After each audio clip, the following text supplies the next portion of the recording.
नमस्कार दोस्तों, एक बार फिर से अपने YouTube चैनल फार्मेसी विद आशीष पर आपका स्वागत है। आज की वीडियो में हम लोग 51वां नंबर जो है प्रैक्टिस सेट करने वाले हैं। 52वां नंबर का प्रैक्टिस सेट जो है वो करने वाले हैं। ठीक है, तो आज के जो सेट है, आज का जो सेट है वो हमने जो है इंपॉर्टेंट जो क्वेश्चन है नहीं करवाए हैं जो अभी तक। ठीक है, छाँट के अलग अलग प्रैक्टिस सेटों से करवा रहे हैं। ठीक है, तो आज का पहला क्वेश्चन है ट्राइजोडोन इज यूज्ड एज। ठीक है, तो पूछा गया कि ट्राइजोडोन जो है दोस्त यूज होता है किसमें, किसके रूप में, तो एंटी डिप्रेजेंटर के रूप में। ठीक है, या फिर बी दिया गया है कि एंटी डायबिटिक के रूप में, या फिर सी है एंटी अल्सर के रूप में, या फिर डी है ऑप्शन सी हो गया, और डी में लिखा है क्या, कार्डियोटॉनिक्स के रूप में। तो दोस्त बताना है कि इसमें कौन सा ऑप्शन जो है वो राइट हो जाएगा। तो प्यारे दोस्तों, इसका राइट आंसर हो जाएगा ऑप्शन नंबर ए, एंटी डी प्रेजेंट, यानी कि जो ट्राइजोडोन क्या होगा, ट्राइजोडोन होगा वो एंटी डी प्रेजेंट के रूप में कार्य करेगा। तो ऑप्शन ए इसका जो है दोस्त वो राइट हो जाएगा। चलिए दोस्त, उससे पहले बता दें कि जिन लोगों ने चैनल को भी सब्सक्राइब नहीं किया है, प्लीज़ वो जाके चैनल को सब्सक्राइब कर लेना।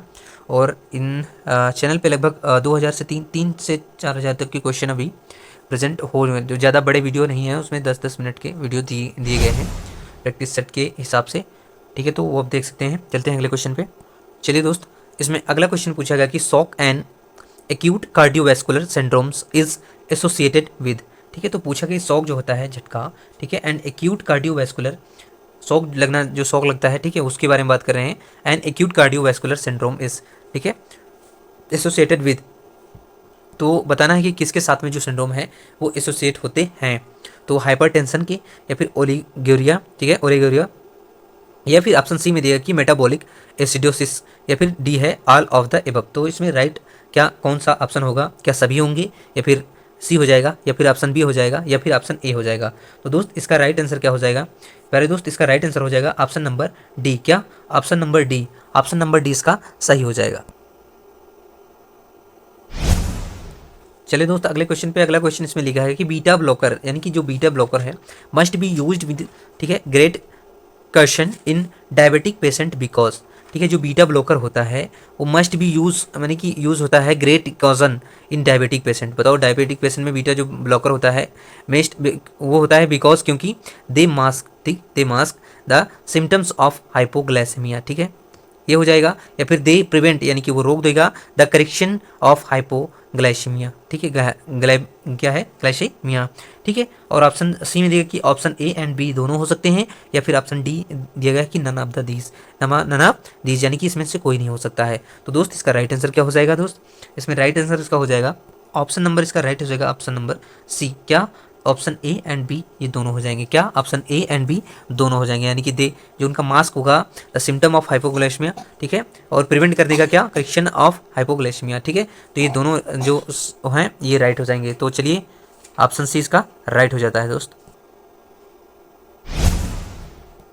चलिए दोस्त, अगले क्वेश्चन पे चलते हैं कि विच द फॉलोइंग, ठीक है, विच of the following drug improves exercise tolerance in the patients with effort inducing angina. ठीक है, तो जो इसमें पूछा कि वो कौन सी जो है ड्रग है इनमें दी गई है, इम्प्रूव एक्सरसाइज, यानी कि एक्सरसाइज को इम्प्रूव करती है, tolerance in the patient, improve exercise tolerance जो है पेशेंट में इम्प्रूव करती है विद एफर्ट इंड्यूस एंजाइना। ठीक है, तो बताना है, ऑप्शन ए में दिया कि निकार्डिपाइन, ठीक है, पीन कह सकते हो, और बी में दिया कि मेटोप्रोलोल, ठीक है, मेटोप्रोलोल कह सकते हो, या फिर सी है option A and B above, यानी कि ए एंड बी दोनों हो सकते हैं, या फिर डी है क्या, नन ऑफ द एबव। तो इसमें राइट आंसर क्या हो जाएगा दोस्त, वो आपको बताना है। तो राइट आंसर इसका दोस्त हो जाएगा ऑप्शन नंबर सी, यानी कि option number C, A and B दोनों दिए गए हैं ऑप्शन नंबर सी में।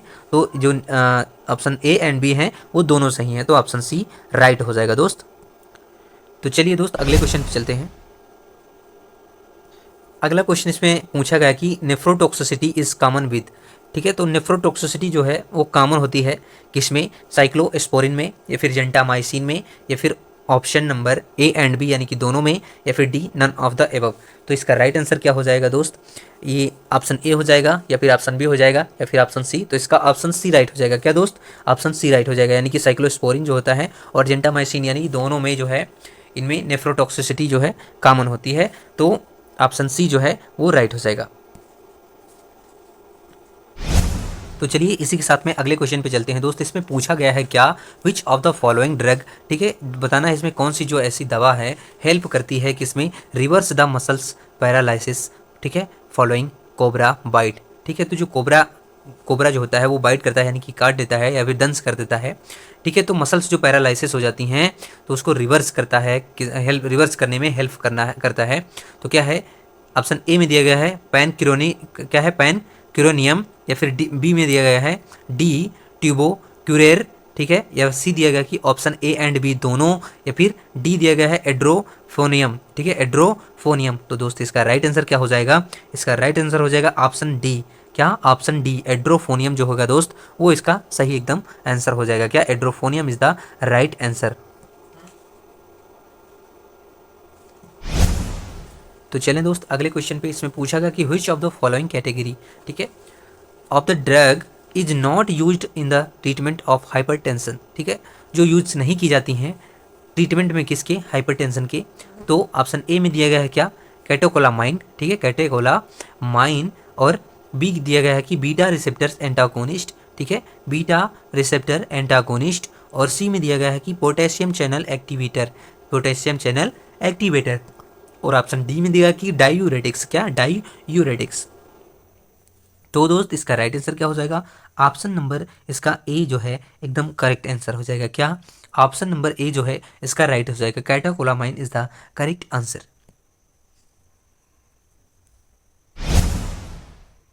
तो चलिए दोस्त अगला है beta lactamase resistance penicillin is.